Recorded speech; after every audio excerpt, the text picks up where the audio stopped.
Ingresando en www.consejo.org.ar podés hacer la legalización de tus informes y certificaciones, seleccionando legalizaciones y luego la opción web.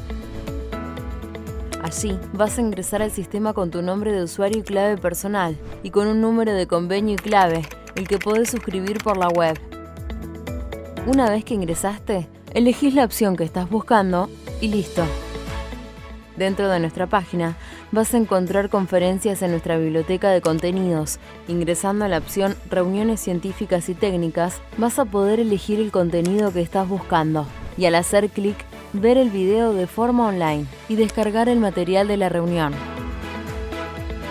Si querés hacer un curso de capacitación, la DAC te brinda varias opciones. Podrás acceder ingresando a e-learning y luego a cursos virtuales. Allí te podrás inscribir en el curso o capacitación que más te guste. Si lo que buscas es asesoramiento profesional, estás a un solo clic de distancia. Podés hacerlo ingresando en Asesoramiento opción web. Completás el formulario a base de tu consulta y luego serás contactado por uno de nuestros profesionales. Uno más de nuestros servicios es el sello editorial Edicon, y ahí podés encontrar todas las publicaciones y colaboraciones técnicas.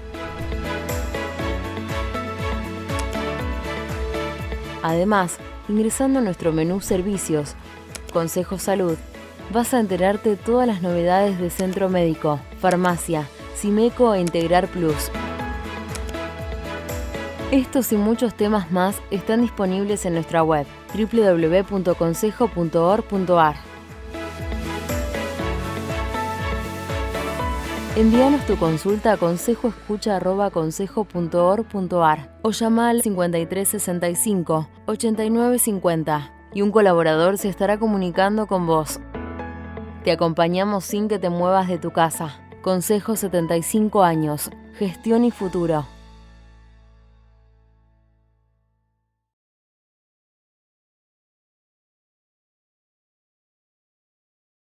Bueno, la Comisión de Estudios sobre Educación, Docencia, Ciencia y Técnica de nuestro Consejo Profesional ha organizado en este ciclo de las buenas prácticas de educación, en su tercera edición, la charla del día de hoy, titulada Universidad y Aislamiento Social, estrategias emergentes para desarrollar las competencias del egresado en Ciencias Económicas. Y nuestros invitados son el profesor Pablo Rota, contador público, que se ha dedicado a la ejecución de proyectos de puesta en marcha de proyectos de tecnologías de la información en distintas organizaciones del ámbito público y privado, docente titular de la Cátedra de Tecnologías de la Información de la Facultad de Ciencias Económicas de la UBA, actualmente secretario académico de la Facultad de Ciencias Económicas de la Universidad de Buenos Aires, y se ha desempeñado como consejero directivo por el claustro de profesores, secretario secretario del Departamento de Sistemas. Participó como autoridad, miembro del comité académico y disertante en diversos eventos, jornadas y congresos, y es coautor de Sistemas de Información Gerencial, Tecnología para agregar valor a las organizaciones, de la editorial Pearson, y además autor de diferentes publicaciones sobre sistemas de información. También tenemos como invitado al profesor Eduardo Gersi, quien es también contador público de la Universidad de Buenos Aires, especialista en educación superior de la UCES, decano de la Facultad de Ciencias Económicas de la Universidad de Ciencias Empresariales y Sociales, director de la carrera de contador público, también de la misma Facultad de Ciencias Económicas de la misma universidad, profesor regular asociado en la Facultad de Ciencias Económicas de la Universidad Nacional de Lomas de Zamora, a cargo de la asignatura Estados Contables, profesor invitado en distintos eventos del país y del exterior, y además profesional independiente, asesor y consultor. Muchas gracias, bienvenidos ambos. Gracias, Eduardo, gracias, Pablo, por participar de esta charla. Y bueno, habíamos presentado como temario de esta charla tres temitas que nos parecían interesantes: la difusión de las buenas prácticas en las políticas y gestión educativa, desafíos de la educación superior en épocas de aislamiento social y el futuro de la educación. Bueno, podríamos decir que hemos instrumentado esta charla, la vamos a dividir en tres bloques, donde cada uno de nuestros expositores van a aportar sus experiencias, sus vivencias. Vamos a hablar del presente, entonces, y del futuro de la educación universitaria, porque entendemos que los futuros egresados de estas universidades van a ser nuestros profesionales matriculados seguramente en el futuro en nuestro consejo profesional. Así que muchas gracias por la participación y bueno, empezamos cuando quieran. Cómo no, cómo no. Bueno, muchas gracias al Consejo, muchas gracias a su presidente, a Gabriela Russo, a Ana María Campo, la presidenta de la Comisión de Estudios de Educación, Docencia y Ciencia y Técnica del Consejo, por darnos esta oportunidad de pensar este tema tan delicado en este tiempo. Todos sumamos, realmente es un entorno que parece tan desolador y abandonado y tan desconocido como fue en el principio. Cuesta creer que después de todo lo que se ha escrito y dicho sobre educación, hoy se pueda aportar algo desde lo singular para enfrentar esto que sigue. Nadie esperaba esto, nadie quería salirse del esquema de un futuro ya casi hecho y previsible y que se aceleraba muy rápido, y de golpe ese futuro desde lo existencial se volvió muy borroso, muy brumoso, como si nos hubieran sacado el piso. Se produjo una catástrofe de características y dimensiones universales, y ahora vimos que somos una pequeña aldea, ahora sí vimos la globalización como es, y que no hay terraplenes, muros, fronteras, límites que nos protejan si no pensamos seriamente en todos o ninguno. Ese paradigma que alguna vez mencionamos en las escuelas de negocios, pero listos para comenzar de nuevo si hace falta. Quizá también este tipo de cosas nos mueva a superar otras pandemias, la del hambre, la desigualdad, la de las vidas vulnerables. En realidad, en febrero teníamos una advertencia de que los efectos de la pandemia estaban por llegar, el tema era cuándo, y hoy nos encontramos pensando en la post-pandemia, cuando no hemos superado la pandemia, y así todo debemos pensar en el después. En realidad, parecería que todos estamos convenciéndonos de que no vamos a pensar en la post-pandemia, sino en cómo convivir con la pandemia. Debo admitir que tengo muchas preguntas y pocas respuestas. En realidad no tengo respuestas, tengo preguntas. Pero bueno, nos animamos a hablar un poquito de esto que nos convoca y nos preocupa. Soy graduado de la Universidad de Buenos Aires, como comentó Ana María. Desde hace muchos años soy profesor en otra universidad donde he ejercido prácticamente todas las funciones de la universidad, que es la de Lomas de Zamora. Y también hace ya unos años soy profesor y estoy en la gestión de otra universidad privada.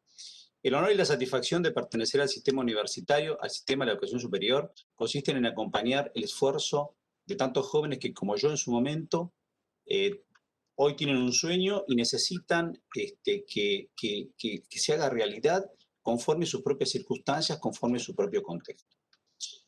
Y bueno, allí nos encontramos con que estamos todos como no sabiendo bien qué hacer, y yo me asocio a lo que hace un tiempo decía Steven Pierker en un reportaje en La Nación, aquello de que esta pandemia no debería venir a demostrar que el progreso es en realidad fortuito, ¿no? Confiamos en que el progreso del hombre ha hecho que generaciones y generaciones reviertan sus crisis y logren oportunidades a partir de ellas. Nada será igual, ni la solución, ni lo normal seguirá siendo normal. Respecto concretamente de cómo nos fue en las dos universidades donde estoy más activo, en la UCES fue un cuatrimestre en el que, en respuesta a la crisis, en febrero hubo que sentarse a conversar muy tempranamente, hubo una mirada estratégica, diría, de largo plazo de las autoridades de la universidad, y una tarea muy fluida, proactiva y colaborativa de todos los sectores, con una diferencia de una semana, creo, en el calendario académico. Pudimos utilizar una herramienta informática ya aprobada, porque la UCES tiene una modalidad a distancia, pero ahora era distinto. Aquí había profesores de presencial, entonces hubo que capacitar a todos los docentes, todos los alumnos. Bueno, fue un trabajo de 7x24, mucho tiempo. Hubo un liderazgo muy fuerte desde la universidad y un trabajo muy fuerte desde cada sector de la universidad. Cuando uno habla de números y al lado de la Universidad de Buenos Aires y de la Facultad de Ciencias Económicas de la Universidad de Buenos Aires, donde Pablo es secretario académico, bueno, la UCES es pequeña, digamos, esto es cierto, ¿no? Pero solo en la Facultad de Ciencias Económicas de la UCES se trabajó desde el primer día con 450 comisiones, se tomaron exámenes en 1.800 mesas finales y eso multiplicado por la cantidad de exámenes en mesas parciales, trabajo de equipo, orales, bueno, se exprimió la plataforma a fondo y el balance del cuatrimestre fue una participación un poco superior, una mayor retención y notas en comparación parecidas a las del primer cuatrimestre del año 2019. Los contenidos procedimentales y matemáticos fueron los más difíciles, los de mayor complejidad, pero bueno, se sortearon con mucho más trabajo y alguna forma de trabajo adicional de los propios profesores. Es cierto que contábamos con experiencia en la educación a distancia desde hacía muchos años y fue la base de conocimientos que se utilizó para lanzar todas las aulas virtuales y los entrenamientos necesarios. Pero también es cierto, cada uno tiene su mirada sobre las distintas modalidades de educación, pero también es cierto que los docentes de la modalidad presencial trabajaron muchísimo en la formación, fueron entusiastas, perseverantes y aportaron con su experiencia muchísima seguridad y madurez al proceso. Las clases de las modalidades, igual que las evaluaciones orales y escritas, quedaron todas alojadas en los servidores para que cada uno de los alumnos y los profesores pudiera revisarlas, mirarlas de nuevo, aprender en libertad, en una plataforma cerrada, vinculada con el sistema de gestión universitario y con los vínculos remotos que estaban establecidos. Así que la planificación anual se cumplió muy bien, estamos en el segundo cuatrimestre, con alumnos que ya han rendido finales en sus materias en julio y hoy están continuando su ciclo académico de manera muy segura. Por supuesto que hubo inconvenientes, no vamos a negarlos, hubo problemas de toda índole. La universidad tiene muchas facultades, muchas carreras, mucha distribución geográfica, y la verdad que hubo problemas, algunas de envergadura, que tuvieron que ver con las diferentes formas de conectividad, con los diferentes proveedores de conectividad, muchos problemas cuando la gente no tiene un equipamiento homogéneo, pero bueno, se trabajó uno a uno, se capacitó mucha gente que había quedado sin una actividad específica al no estar en el momento presencial, y esa gente respondía persona a persona las dudas, consultas y prácticas. Se crearon muchas salas de prueba, muchas salas de solución de problemas. Así que bueno, en general no hubo problema. No hubo problema en el contexto que estamos hablando. En aquel momento ninguno de nosotros conocía ni esperaba la profundidad y extensión de la pandemia. Así que se solucionó con mucho esfuerzo, con mucha vocación, con inversión y realmente con mucha reconversión, porque para todos los que estamos no tan duchos en los temas de virtualidad, Pablo seguramente tiene mucha más experiencia, esto fue un aprendizaje que nos llevó a mirar todo el espectro de cosas que no conocíamos. En Lomas de Zamora, por ejemplo, que a lo mejor por la magnitud y por el tipo de población y el tipo de forma que tiene la Universidad de Lomas, la Facultad de Ciencias Económicas trabajó sobre una plataforma de la cual también tiene su titularidad, un programa más abierto, pero con licencia propia, y se dictaron las clases prácticamente de manera normal desde 15 a 20 días después del inicio de la cuarentena. O un poco más quizá, pero digamos, se rearmó el calendario y se llegó normalmente con mucho trabajo de docentes y alumnos. Esto en las dos universidades se vio que había un trabajo profundo de la comunidad educativa. Docentes, no docentes, alumnos. Todos trabajando en pos del objetivo que era, en este terreno, en este plano, y con lo que nosotros podíamos hacer, ganarle a la pandemia. Ganarle a la pandemia en este territorio era el compromiso que teníamos como universidad. Así que en lo más se hicieron cosas parecidas. De hecho, terminó el cuatrimestre, calificaron los alumnos, promocionaron los alumnos y ya están en un segundo cuatrimestre, ya todos muchísimo más entrenados y con los problemas que aparecen con soluciones en la mano. Antes había que consultar muchísimo. Lo más por su ubicación y por su historia, llega a un universo geográfico de la zona sur del Gran Buenos Aires, que mantiene fuertes lazos con la educación media de gestión pública y de gestión privada, pero digamos, tiene enorme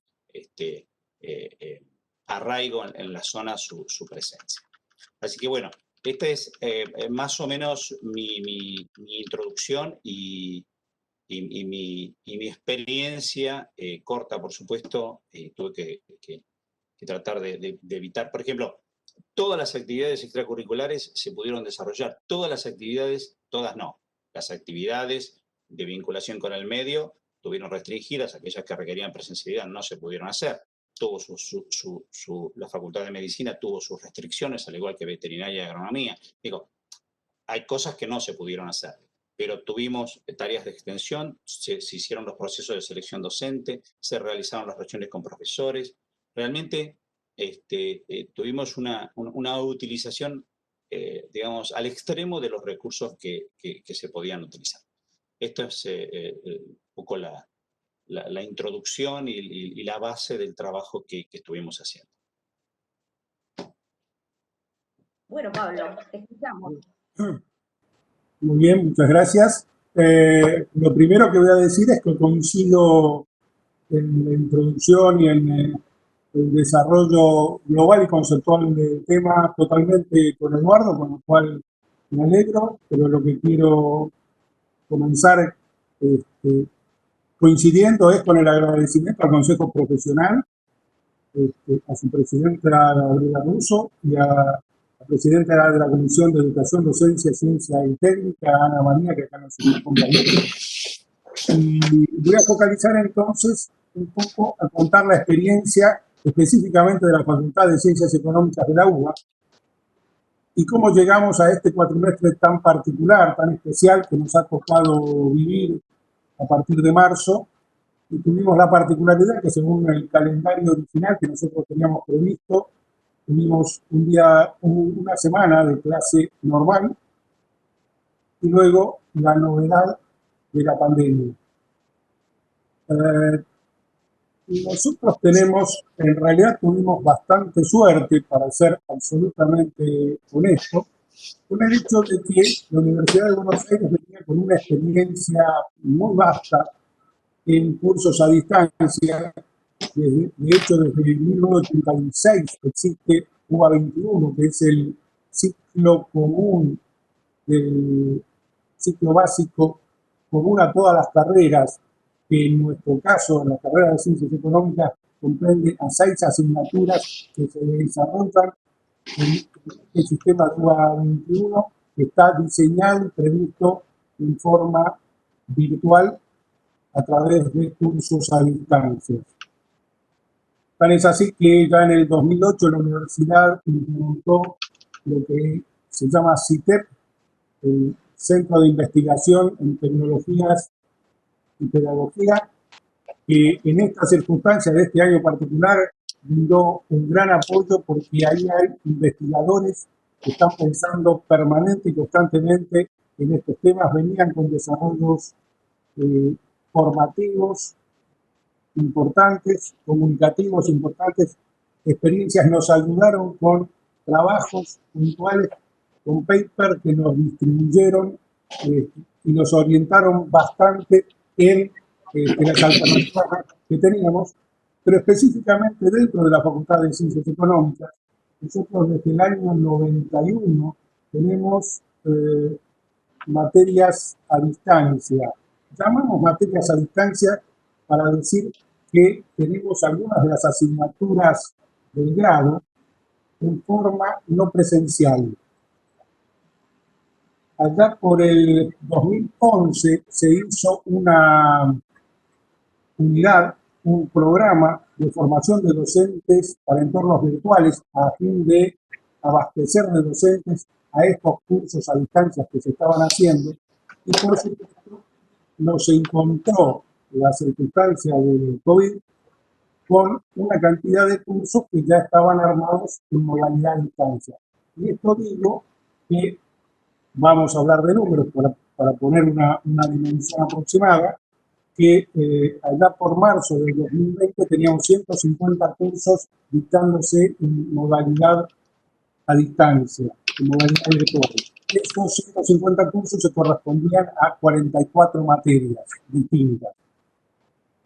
El universo de cursos de la Facultad de Ciencias Económicas este año era, además de esos 150 cursos virtuales, 1.150 cursos presenciales, y obviamente se encontraron con la pandemia encima, y la primera reacción fue, bueno, vamos a aprovechar la experiencia que tenemos en esas 44 asignaturas con los cursos que se dictan en modalidad virtual.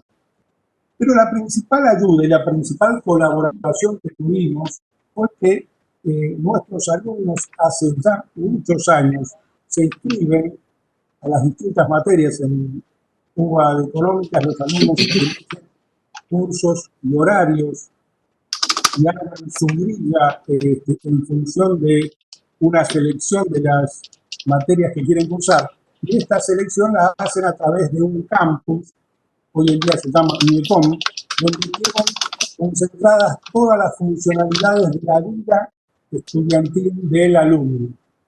Con lo cual, esto hace que los alumnos, cuando se produce la pandemia, bueno, sabían a dónde recurrir, porque incluso los 1.150 cursos presenciales, hace 2 años, afortunadamente, los integramos todos en esta misma plataforma, de forma tal que los docentes que dábamos clases presencial el año pasado, el anteaño, teníamos un colaborativo de forma virtual en la cual estaban identificados todos los alumnos que teníamos en ese curso.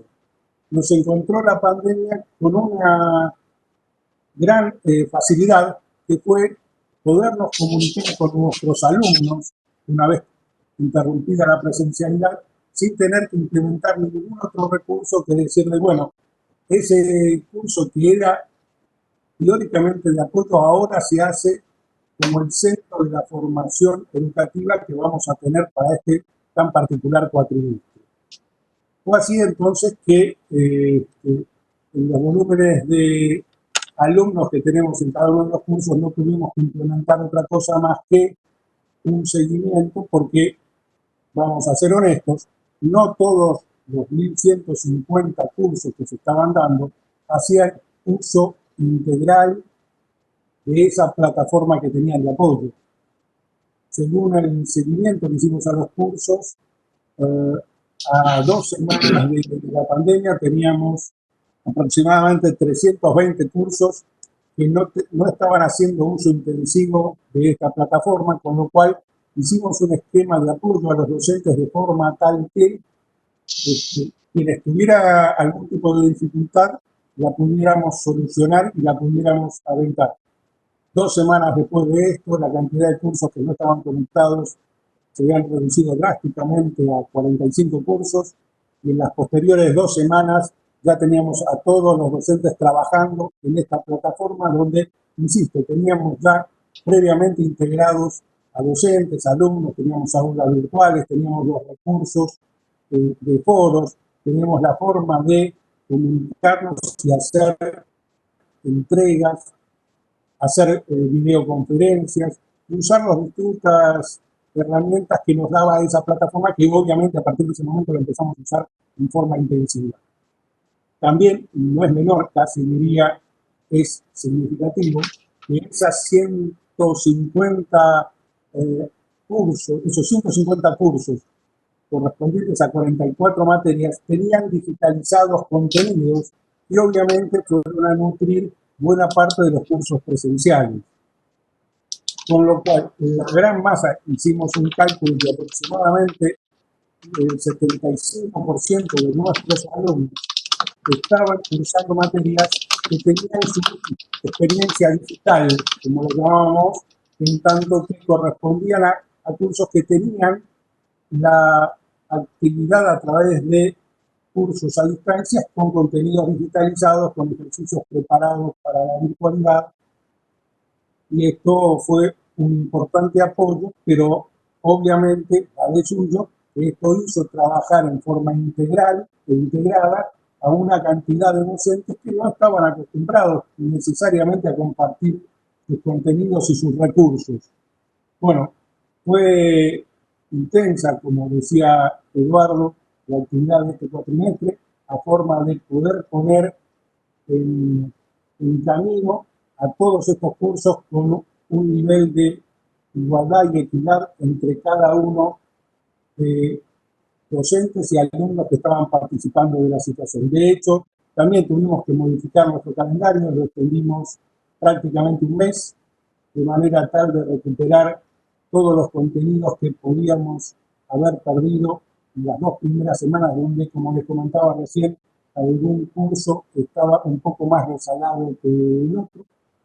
Lo recuperamos sin inconveniente. Por supuesto que también el proceso fue dificultoso.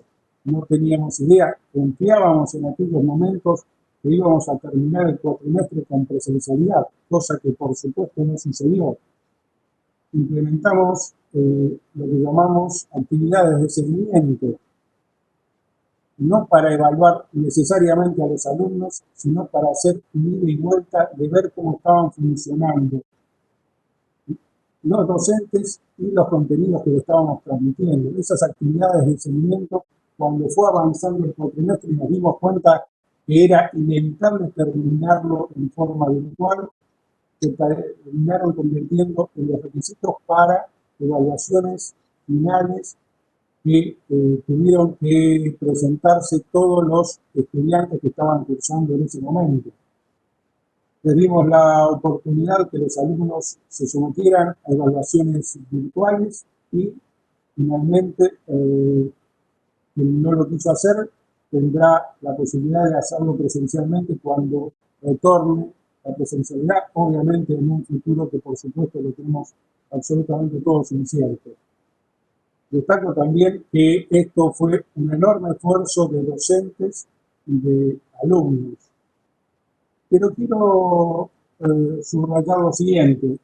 Yo hacía hincapié en la facilidad que teníamos al tener cursos virtualizados. Una de las tantas cosas que aprendimos, y por supuesto estuvimos aprendiendo muchísimo en lo que va del año, es que los cursos virtuales poco se parecen a los cursos presenciales virtualizados. Y esto no es un juego de palabras, sino en tanto que los cursos virtuales tienen una mecánica, una lógica, la predisposición de docentes y alumnos es completamente distinto a la experiencia que nos tocó vivir en forma de cursos presenciales virtualizados. Y digo esto porque si bien fue un factor preponderante tener contenidos ya desarrollados en forma virtual, la predisposición, la actitud, la insistencia, el tutoreo de los alumnos en los cursos presenciales virtualizados fue completamente diferente.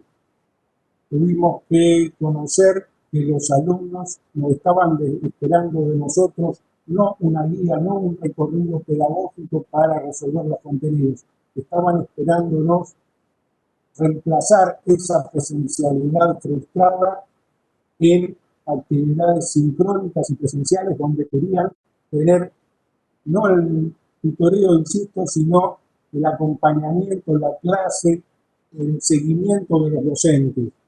Por lo cual distinguimos fuertemente incluso ambas modalidades hoy en día. Los alumnos pueden, según el régimen de nuestro plan de estudio, elegir tener 4 materias aprobadas en forma virtual a distancia, según las reglamentaciones que tiene nuestro plan de estudio, pero esas 4 materias siguen teniendo una lógica distinta a los cursos que vimos. Y esto influye, y lo consideramos una lección aprendida porque seguramente va a tener mucho que ver en lo que vayamos a desarrollar de ahora en adelante.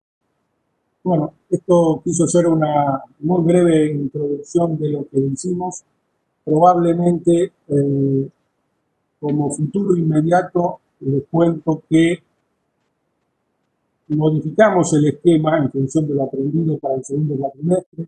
Ya los cursos que originalmente estaban desarrollados en forma presencial se adecuaron bastante más a lo que es el mecanismo de evaluación, cosa que es, por supuesto, uno de los temas preocupantes en esta modalidad que hemos adoptado frente a la pandemia, y hemos llevado a la promoción de los cursos a la forma habitual que tenían nuestros cursos presenciales, con 2 evaluaciones parciales que habilitan a una evaluación final. Pero, dada la experiencia, hemos optado por subir un poco el nivel de exigencia que veníamos dando originalmente en los cursos presenciales. Nuestros alumnos que se sometían a evaluaciones parciales, y a medida que el promedio de esas evaluaciones parciales fuera igual o superior a 7, estaban exceptuados de la necesidad de promocionar la materia con un final. En este momento lo que hicimos es, para tener los alumnos esa posibilidad de estar exceptuados de esa evaluación final, no tienen que promediar ambos contenidos, sino en ambos casos tienen que llegar a niveles de satisfacción de los contenidos aprendidos y demostrados en las evaluaciones de 7 en cada una de esas evaluaciones. Sacamos el concepto de promedio porque nos parecía que no era pedagógicamente razonable que en este contexto se aplicara semejante criterio. Con lo cual, los alumnos también entendieron esta modificación del régimen de promoción, pero nos estamos aproximando a lo que era el régimen habitual de evaluación de los cursos en modalidad presencial, con todas las diferencias que tiene la virtualidad llevada a la sala. Bueno, les decía, esta quiso ser una primera introducción de cómo estamos desenvolviéndonos en la Facultad de Económicas de la. Bueno, y ahora tenemos que mirar para adelante. ¿Qué nos espera en el futuro? Y el futuro es hoy, ¿no? Es un futuro bastante inmediato. ¿Cuál es la mirada de ustedes hacia este futuro?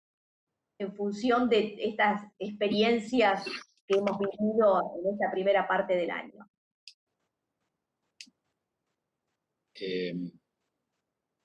¿Arranco yo, Ana María? Sí, muy bien, Eduardo. Bueno. Había una cantidad de puntos en la invitación, y la verdad que son demasiado importantes todos como para tomarlos y tocarlos a todos, ¿no? Y hablar de competencias nos podría llevar muchísimo tiempo, ¿no? Y las competencias, creo que para el consejo que reciben a nuestros graduados debería ser a lo mejor un tema que le podría interesar y fuertemente, porque evidentemente lo que importa del profesional es lo que sabe hacer y cómo lo hace, ¿no es cierto? Pero bueno, seguramente hoy no lo podemos tomar el punto.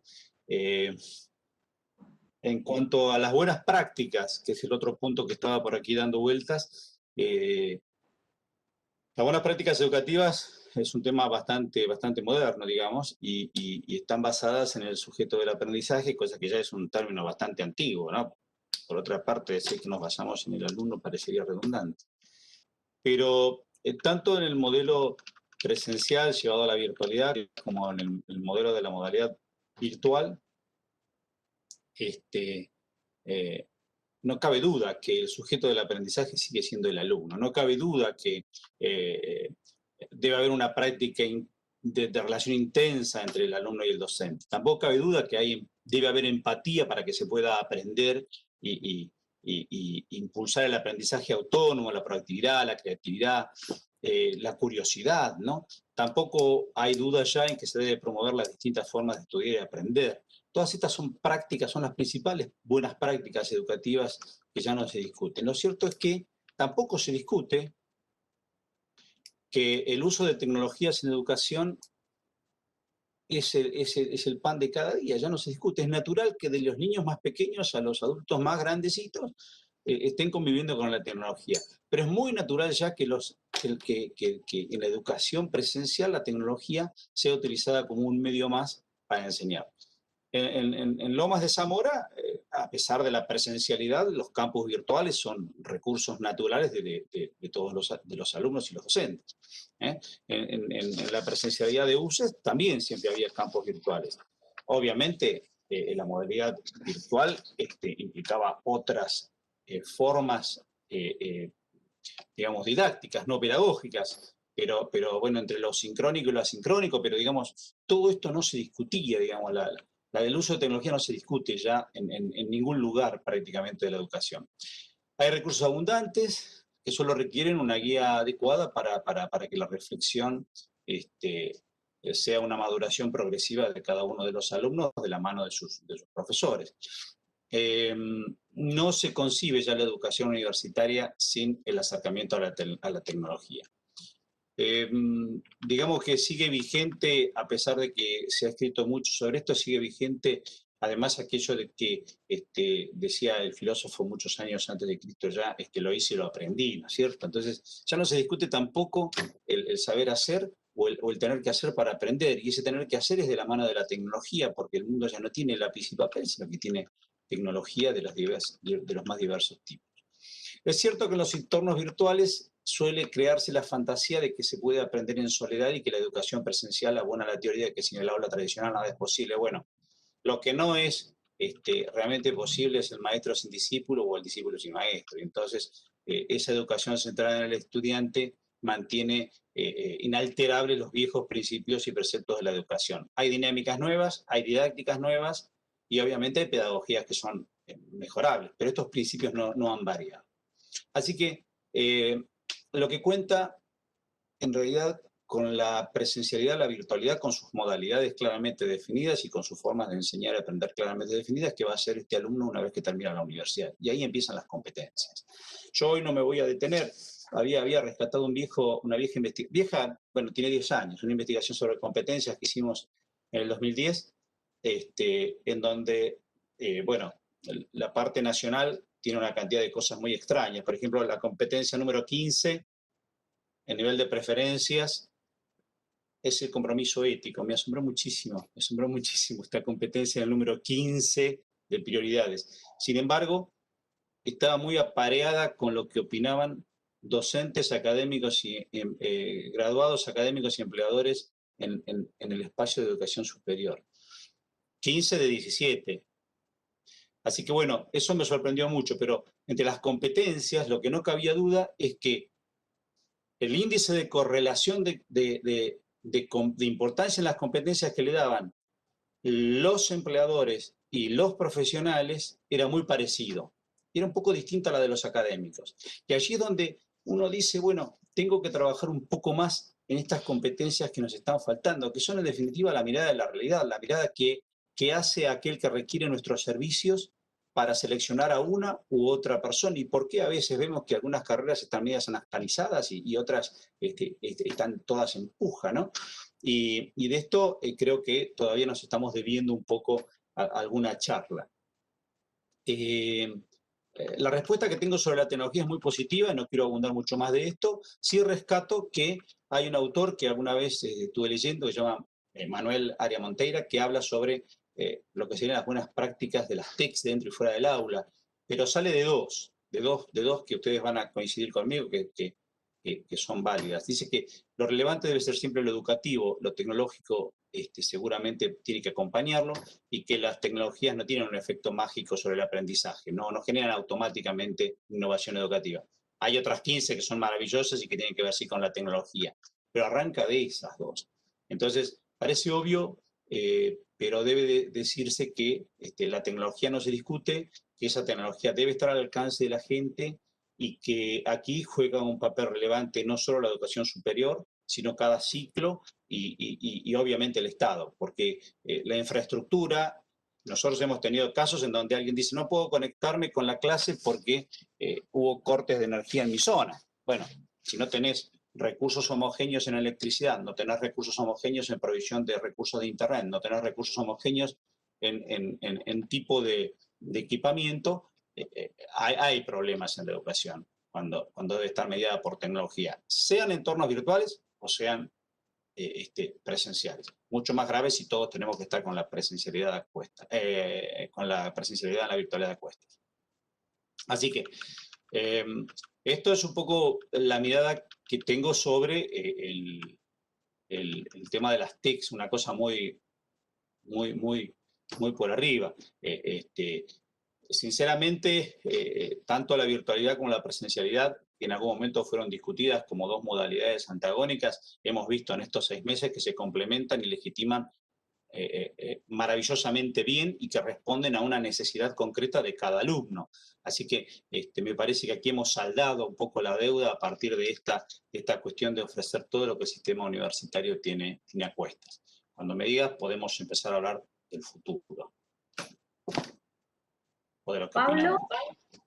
exacto. ¿Qué opinas? ¿Cuál es tu mirada frente a estos temas que estuvo abordando Eduardo? Voy a ser muy sintético por coincidir enormemente con los conceptos de Eduardo.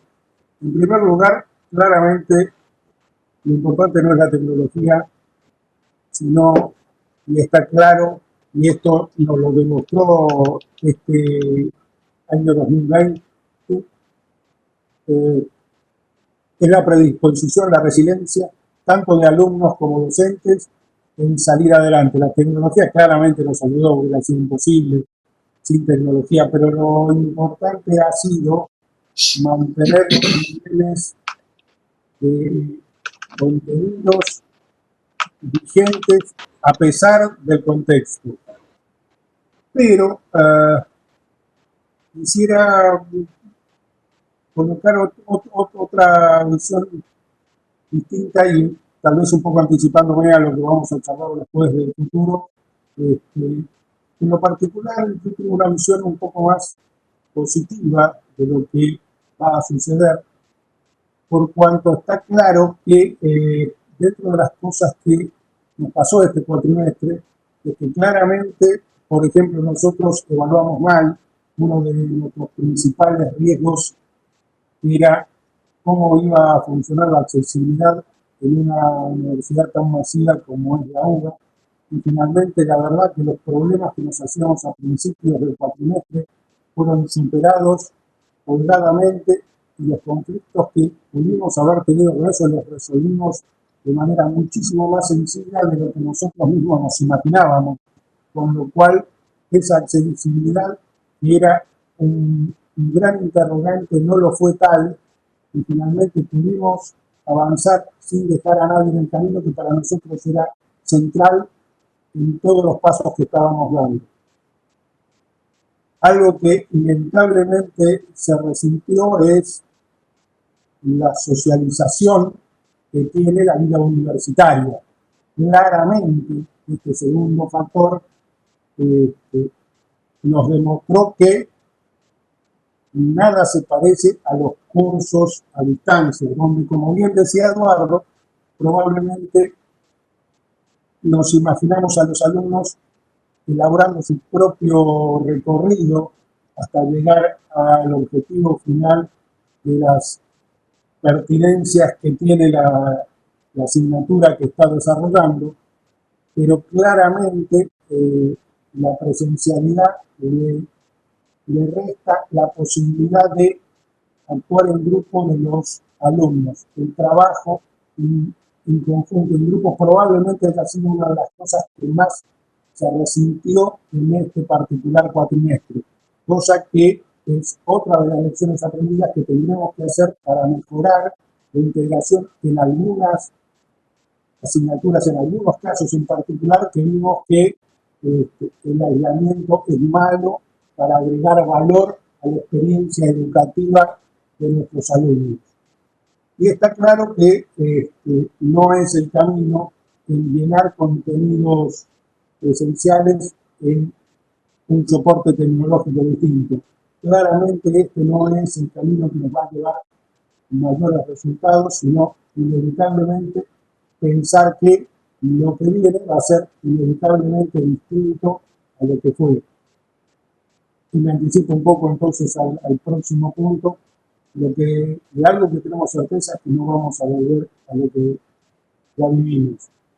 esto fue, por eso decía que es una visión un poco más optimista, esto es un camino de vida en el cual inevitablemente lo que nos va a suceder es que todos hemos aprendido la lección que nos enseñó el COVID y seguramente nuestros próximos cuatrimestres no tengan nada que ver con lo que hicimos hasta el 2019.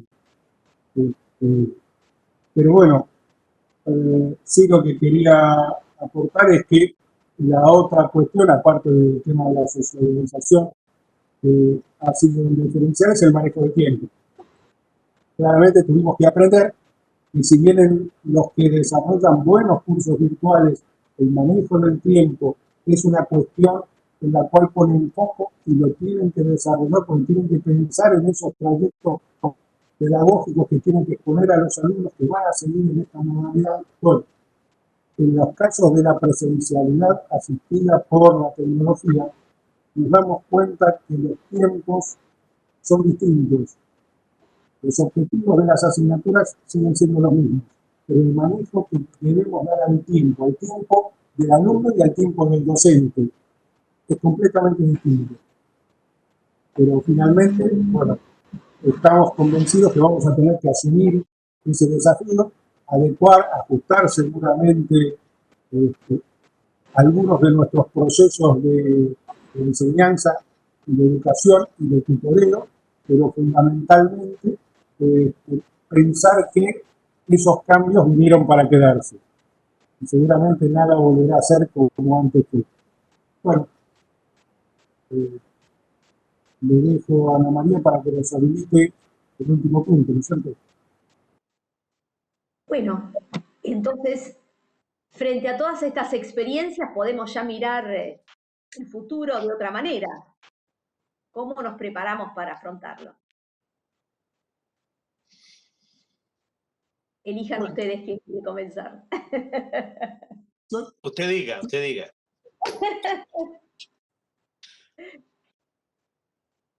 ¿Querés comenzar, Pablo? Bueno, cómo no. Yo decía recién, dándole el puntapié al tema que vamos a tratar ahora, que a pesar de lo que decía Eduardo en algún momento, nosotros tenemos una enorme certeza, que nada va a volver a ser igual. Y esto sucede charlando con enorme cantidad de docentes que, asumida la experiencia, vivenciada la experiencia de lo que fue este año, ellos mismos dicen, no, pero yo no vuelvo a dar más clases como antes daba. Y esto claramente tenemos que tomarlo porque lo que nos dio el COVID, por supuesto, es una tragedia humanitaria en todos los muertos que se han llevado. Pero desde la educación nos dejó, con ese altísimo costo, veamos la parte positiva, una enorme enseñanza. Nos ha hecho salir del esquema habitual en el cual desarrollábamos nuestros cursos, nos hizo salir de los claustros, entre comillas, hizo volcarnos en la tecnología, pero volcarnos en la tecnología usando la acepción de volcar en el sentido de decir, no vacío los contenidos presenciales y los pongo en un formato distinto. No, tengo que usar la tecnología para otras cosas. Y claramente, decía antes que tenemos una visión optimista del futuro en este punto, porque seguramente algo que vamos a tener que administrar, que promover como docentes, es la interacción de nuestros alumnos. Está claro que tenemos la oportunidad maravillosa de trabajar en red. Y trabajar en red quiere decir que finalmente los alumnos lo que van a hacer es constituirse ellos como factores administradores de cómo resolver las situaciones que nosotros les planteamos. Está claro que no vamos a poder seguir dictando las materias como las estábamos dando.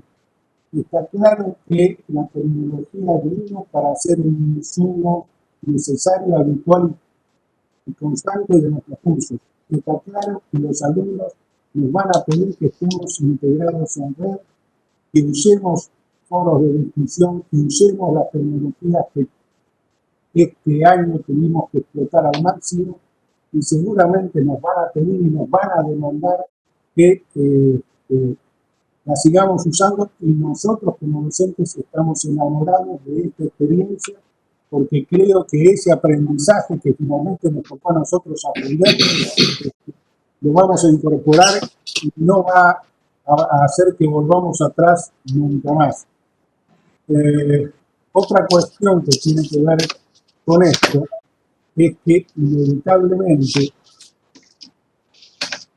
este funcionamiento en red de nuestros futuros cursos, y digo futuros cursos porque por supuesto estamos en un periodo de adaptación, hace que se nos brinden un montón de otras posibilidades. Teníamos miedo porque nuestras carreras de ciencias económicas tienen una gran ventaja con respecto a otras carreras, como mencionaba Eduardo en su momento. La cantidad de conocimientos que nosotros aportamos orientados hacia las herramientas y en particular hacia la construcción de soluciones nos dan la posibilidad de poder estar trabajando con empresas que son fácilmente virtualizadas. Nuestro trabajo en organizaciones nos posibilita que hagamos ver a los alumnos una empresa sin tenerla que ir a ver en forma presencial. Esta posibilidad de trabajar con experiencias y con capacitaciones profesionales o profesionalizantes a nuestros alumnos es algo maravilloso. No estamos en carreras como medicina, veterinaria, oncología, donde ese expertise que pretendemos que nuestros alumnos ganen nuestros cursos no está lejos de nosotros. Lo vamos a poder hacer, lo estamos haciendo. Tenemos cursos en los cuales estamos simulando el funcionamiento de empresas, y algo tanto más importante, la virtualidad nos dio posibilidad de que cuando tenemos que convocar a un tercero, tenemos que integrarnos con el medio en el cual estamos trabajando, queremos convocar a un profesional, queremos convocar a un empresario para transmitir experiencias, para plantear dudas, para hacer trabajar con ellos a nuestros alumnos. La virtualidad nos posibilita y nos abre un abanico de posibilidades que antes no teníamos. Llevar a las aulas esa experiencia probablemente antes nos costaba. Ahora en la virtualidad esto seguramente va a hacer que modifiquemos y replanteemos algunas de nuestras actividades, con lo cual bienvenido sea el desafío que tuvimos que afrontar este 2020, y para mí en definitiva es una visión optimista en lo que tenemos por delante en la educación, pero inevitablemente con un costo humanitario monstruoso que por supuesto no hubiéramos querido afrontar. Bueno, esa es mi visión de cómo es el futuro incierto que tenemos por delante. Eduardo.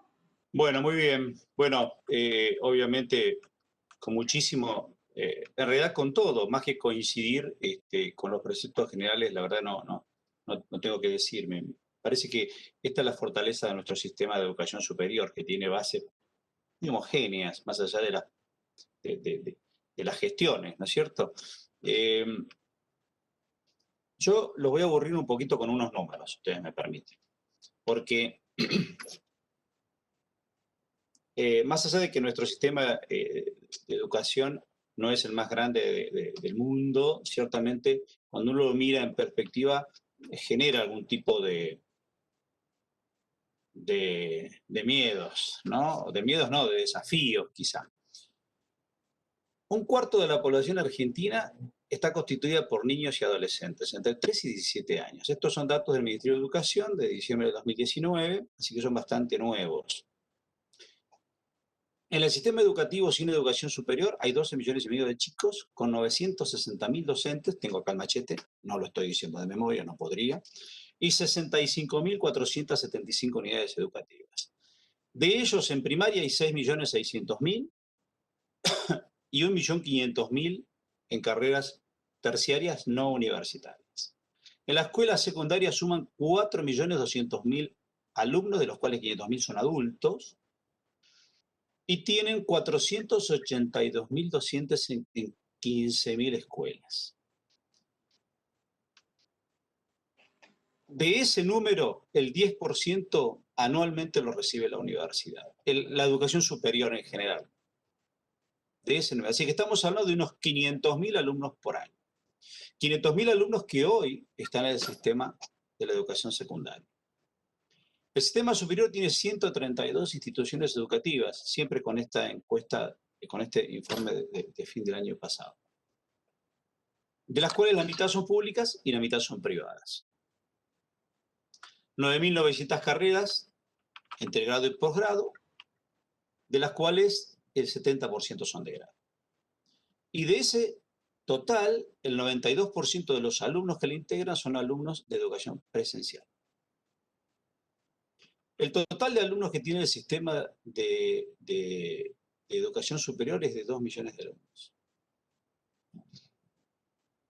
79% en la gestión estatal, 21% en la gestión privada.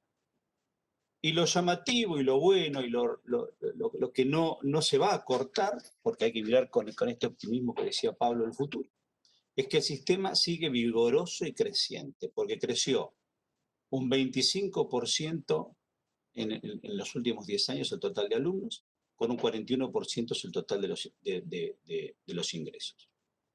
Las mujeres, dice el informe, están en el 60% de todos los totales. Ahora, la retención del sistema en el primer año es del 62%. Así que estamos perdiendo bastante caudal de alumnos en ese primer año. Y son números prepandemia, así que esto nos tiene que desafiar a pensar el futuro de manera muy fuerte y muy vigorosa. Esto evidentemente hablan de una universidad, de un sistema universitario, de un sistema de educación superior que está vibrante y activo, digamos, y requerido. Así que, ¿cómo va a ser el 2021? Va a depender mucho de cómo nosotros estemos cerca de ese 2021. Yo coincido con Pablo en mirar con optimismo al futuro. Tampoco creo que las crisis sean oportunidades. Creo que las oportunidades vienen porque trabajamos las crisis para superarlas. Y ahí está claro que estos 500.000 alumnos que van a ingresar al sistema universitario, que es uno de los desafíos que voy a plantear luego en los ejes que quiero mencionar, van a tener no solamente problemas de contenidos. Hay un informe de la UNICEF de hace 2 meses y está terminándose o ya está terminada ahora la actualización, que habla de algunas de las cosas que pasaron en estos 6 meses de pandemia para los alumnos de todos los niveles de 3 a 17 años. Y la verdad que hay cosas que pasaron que van a durar un tiempo. Cuando uno mira los guarismos se encuentran con que muchísimos de los alumnos de todos los niveles han estado siguiendo sus clases con un esfuerzo enorme a través de WhatsApp. Digo, nosotros sabemos qué significa esto. También sabemos que lo dice el informe, no es un invento mío, que un altísimo porcentaje, quizá la mitad, tiene problemas de cómo llegar, de la conectividad, de si tiene máquina, cuántos trabajan en la casa, cuántas máquinas hay. Así que imagínense que con unas 10 horas, en lo mejor de los casos semanales de asistencia a clases, dice este informe también, o de contención en clases, vamos a tener que pensar en nuestros ingresantes con un sentido muchísimo más proactivo y creativo. Porque uno siempre se ha encontrado con discusiones, ¿no? ¿Cómo vienen los alumnos? Digo, esto que no es un secreto, digamos, todos de alguna forma lo charlamos, digamos. Pero siempre le echamos la culpa a otro de lo que nos pasa, ¿no? Y la verdad es que, como diría alguna presidenta de Europa, bueno, uno está aquí para solucionar el problema que viene, ¿no? No para quejarse de lo, digamos. Estos son los alumnos que hay, estos son los sistemas que tenemos. ¿Podemos con ellos o no podemos? Bueno, pero si no podemos, entonces seamos leales y corrámonos para ver quién puede, ¿no? Perdónenme la dureza del concepto, pero me parece que en educación lo vemos así, porque en realidad cuando hablamos de números no pensamos en personas, y cuando pensamos en personas tenemos un montón de niños, niñas, adolescentes, jóvenes y adultos en nuestro sistema que no pueden ser frustrados, que quieren futuro, que quieren tener trascendencia, que quieren las mismas oportunidades que nosotros hemos tenido y que tienen muchísima gente. Así que nuestro 2021, además de los desafíos que enfrenta normalmente la educación superior, escritos en términos de mejora continua de conocimientos, alentar el ingreso a la educación superior para toda la población y disminuir la deserción, tiene lo que yo empecé diciendo cuando comencé hablando de competencias. A mí me pareció, hace 10 años cuando hicimos este trabajo de competencias, nosotros lo pensamos como una investigación para tratar de ver qué podíamos sumarle a un eventual cambio de plan de estudios, que luego se hizo. Después en el siguiente estudio veremos si mejoramos o no. Pero la verdad es que es grave que la ética como compromiso esté en el último orden de preferencias de aquellos que son consultados. Es grave. Digamos, no busquemos muchos responsables de los problemas que sufrimos. A veces está en cada uno de nosotros. Por tanto, uno de los desafíos de la educación superior es revertir esta concepción de que el compromiso ético no está en el primer lugar. No sé si llego a decirlo con claridad. Digamos, a mí me preocupa mucho que tengamos a alguien lleno de conocimientos y pleno de cualidades y competencias, pero que no tenga fuerte compromiso ético. Como digo, también que no tenga un fuerte compromiso con la naturaleza, con lo social, con lo ambiental. Digo, son cosas que ya no se deberían estar discutiendo. Así que uno de los desafíos de la educación superior es ese. Además de los que ya veníamos teniendo, la mejora continua, el ingreso y evitar la deserción. Los ejes de trabajo son cómo continuar con quienes ya están en el sistema. Bueno, Pablo lo decía muy bien, estamos todos muy preocupados por esa continuidad. Hay herramientas diversas, no voy a repetirme porque todos más o menos trabajamos aproximadamente lo mismo. Puedo agregar que en Lomas se está intensificando el trabajo sobre virtualidad y campos virtuales, aulas virtuales, así que digamos, todos estamos trabajando mucho y con muchas ganas. ¿Cómo acompañar a quienes egresan? Los que egresan son los que luego van a trabajar sirviendo a la sociedad, así que imagínense qué responsabilidad que tienen las universidades y cuál es la preocupación que deben tener los consejos cuando tienen que trabajar sobre estas matrículas, ¿no es cierto? ¿Cómo hacer investigación? ¿Cómo es la relación con el medio? ¿Cómo es la vinculación? ¿Cómo acompañar a nuestros docentes con las nuevas pedagogías y las didácticas necesarias para actuar en estos entornos, para reconvertirse si quieren? Y cómo insertarse en un mundo que hoy tiene los mismos problemas que tenemos en Argentina. El mundo tiene este mismo problema. Un año de estudiantes casi sin contenidos o con contenidos difíciles de aplicar rápidamente y sobre todo con una cosa que muy bien dijo Pablo para la educación superior, pero yo creo que es mucho más fuerte en la educación de los otros niveles, que es el problema de la falta de socialización, el problema de la relación con el medio. El alumno necesita, para aprender bien y para crecer bien y para mirar bien el mundo, la relación con sus pares. El aprendizaje se da muchas veces en términos de competitividad, pero no de competitividad dicha en términos de competencia. No, de competitividad es qué sabes hacer y cómo lo hace el otro. Entonces lo miro, lo copio, lo mejoro, avanzo con el otro. Tenemos prácticamente un tiempo bastante muerto de relación con el otro. Así que uno de los grandes desafíos que va a tener el sistema el año que viene es ver qué hace para recibir y acompañar durante toda su carrera universitaria a los alumnos que ya han sufrido un enorme perjuicio en este año y que, bueno, van a entrar a la educación superior.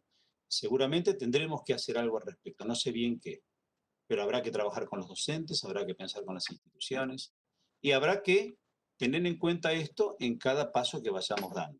No es que van a venir vacíos, no hay una tabla rasa en estos alumnos, van a venir con muchos conocimientos, si Dios quiere, y habrá algunos que no van a tener tantos conocimientos, pero son 500.000 alumnos que esperan que nosotros les propongamos cómo superar el tiempo que no han estado en la sociedad.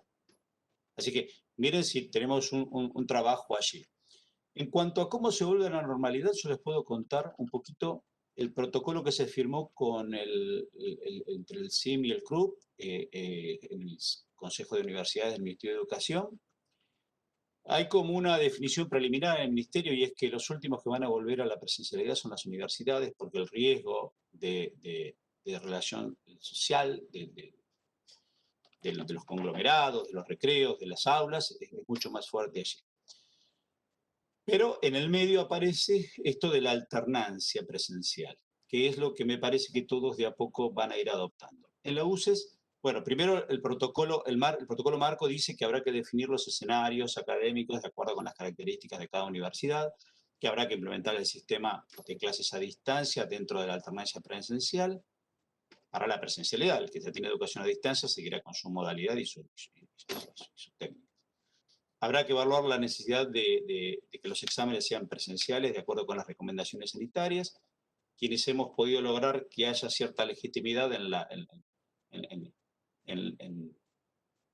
identidad y en los contenidos evaluados, por ahí hemos avanzado un poco más, quienes no tendrán que hacerlo, pero en donde se puedan tomar exámenes presenciales y haya necesidad de ello, dice el protocolo del Ministerio, habrá que ver cuáles son las recomendaciones sanitarias para el caso. Hay aforos para aulas, hay aforos para auditorios, laboratorios, bibliotecas. Por tanto, hoy la necesidad de que tengamos estas bibliotecas virtuales y con recursos de aprendizaje digitalizados, con licencias de quienes permiten la utilización de libros digitales. Bueno, habla de lo que son los aspectos sanitarios, de limitación de áreas de circulación, distancia social, bueno, regreso escalonado, todo eso. Y entonces, en la Universidad de Ciencias Empresariales y Sociales se está trabajando con un proyecto de reequipamiento tecnológico. La verdad que es otra apuesta fuerte desde lo económico. Pero desde lo económico y desde lo pedagógico, porque hay que recapacitar al profesor para que se inserta nuevamente o para que no tenga falencias o para que no sienta que las tiene, porque muchas veces el profesor no tiene ninguna falencia, somos nosotros los que pensamos que no se va a adecuar y se adecua divinamente bien.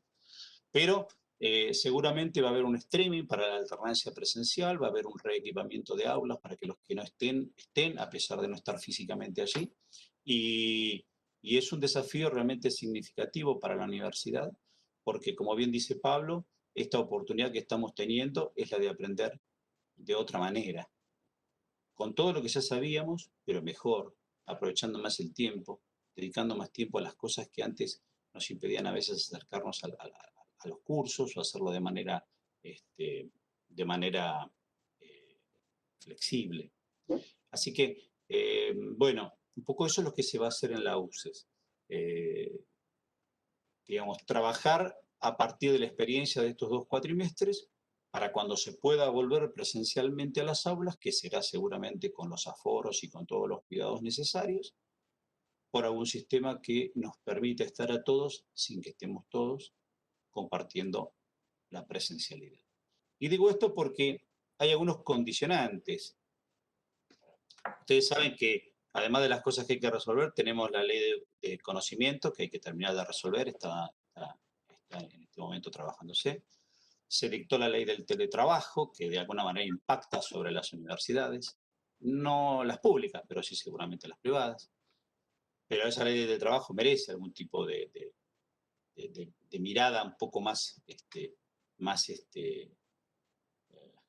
flexible, posiblemente más ayornada.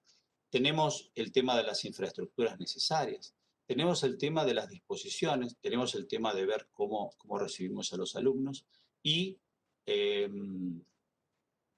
toda la tarea que implica sostener a los que están, a los que vienen, a los docentes y a nuestros graduados. En el medio de todo este conjunto está la vida de la universidad. Y la verdad que la universidad del futuro va a ser mejor, ninguna duda.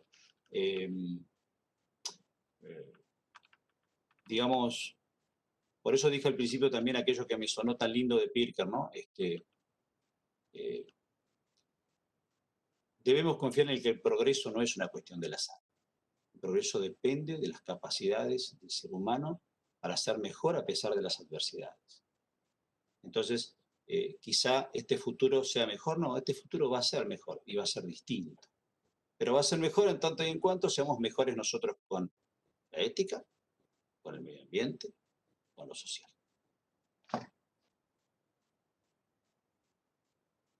Pablo, ¿querés agregar algo? Totalmente de acuerdo con el comentario de Eduardo. Solo en su disertación me acordaba un par de indicadores que justifican en la realidad el optimismo que planteaba antes. Me llamó la atención cuando estábamos evaluando, y no había finalizado todavía el primer cuatrimestre, y estábamos no finalizándolo, todavía incluso no habían llegado a instancias de evaluación. Y veíamos que habíamos tenido en la biblioteca digital de nuestra facultad 26.000 accesos. Es decir, que a los chicos les interesaba, aún cuando no teníamos resuelta todavía el mecanismo de evaluación, estaban accediendo a la biblioteca que podían acceder. Hicimos convenios con un par de editoriales para brindarles mayor cobertura de libros jurídicos, contables y de gestión y administración. Y verdaderamente los alumnos no están usando ese recurso, porque nosotros les dimos posibilidad. Coincido también que al principio del primer cuatrimestre del 2020 veíamos con preocupación deserciones en los cursos. Los mismos docentes nos decían que en sus aulas virtuales se encontraban progresivamente menos alumnos. Esto nos preocupó. Finalmente, los números finales del cuatrimestre no fueron menos de un 10%, llega a ser un 15% de lo que había sido el primer cuatrimestre de 2019.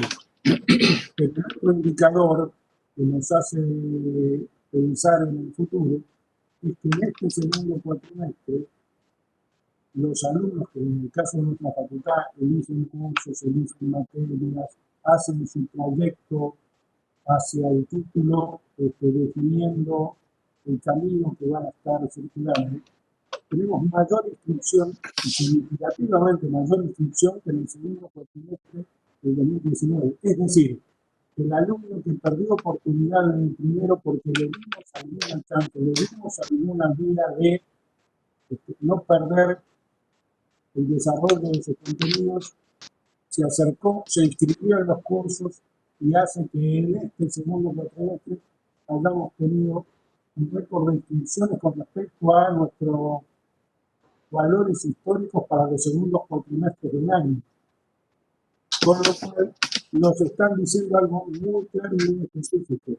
Si nosotros ponemos el esfuerzo en resolver los problemas, los chicos tienen ganas.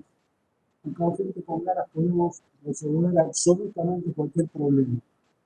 Con lo cual, por supuesto que la tarea va a ser difícil, por supuesto que coincido totalmente con lo que nos planteaba Eduardo y los 500.000 alumnos que van a estar ingresando. Seguramente vamos a tener que dar esfuerzos para acompañarlos, para seguir, para tutoriarlos en forma virtual, para poderlos orientar y por lo menos encaminarlos hacia una vida universitaria plena, en contextos distintos a los que tenemos, pero sin lugar a dudas son parte de los desafíos que tendremos para el año que viene.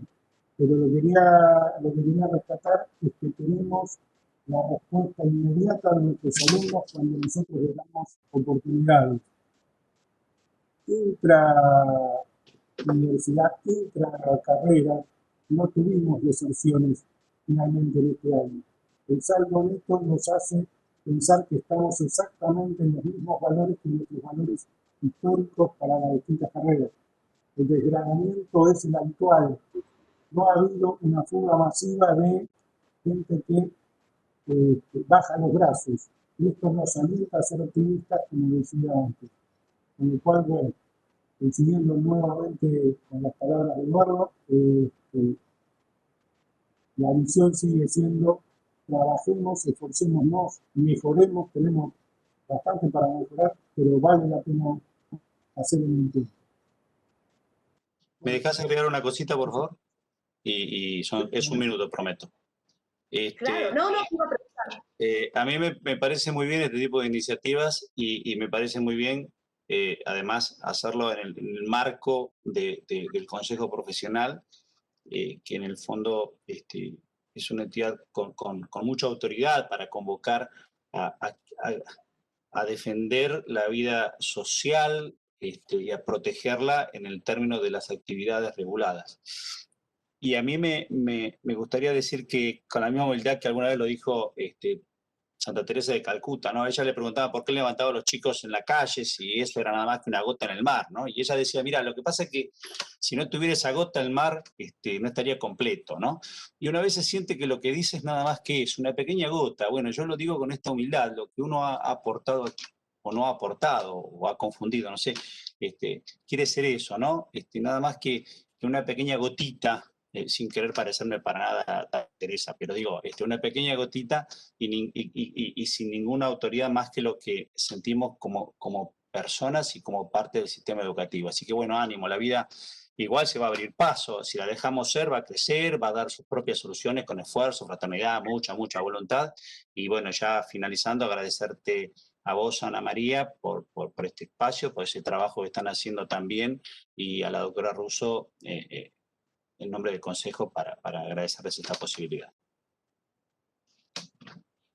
Bueno, parece que hemos escuchado las distintas reflexiones de ambos y esto está llegando a su fin. Así que también por mi parte, muchísimas gracias a ustedes, tanto a vos, Pablo, como a vos, Eduardo, por instantáneamente cuando les comenté cuál era la idea, inmediatamente se pusieron a disposición y dijeron, bueno, estas son las fechas que tenemos disponibles y enseguida concretamos este encuentro. Y por supuesto, también gracias a las autoridades del Consejo Profesional, de nuestro Consejo Profesional, porque inmediatamente presentada esta actividad, inmediatamente también le dieron cabida y bueno, y hoy ha hecho esto que estemos acá reunidos de manera remota y por supuesto gracias también a ustedes, tanto a Lucía como a la gente que estuvo ayudándonos con el tema tecnológico, porque nosotros solos no hubiéramos podido llevar adelante esta charla. Me encantó escucharlos. En cuanto esté publicada esta conversación entre amigos, porque fue una conversación entre amigos, seguramente recibiremos preguntas que se las vamos a elevar a ustedes. Así que gracias, infinitas gracias por la participación. Y bueno, llegamos al final. Pablo, hasta pronto. Chao, Ana María. Chao, chicos. Gracias. Gracias, Ana. Gracias, Consejo Profesional. Al contrario, hasta pronto y gracias. Gracias, Pablo.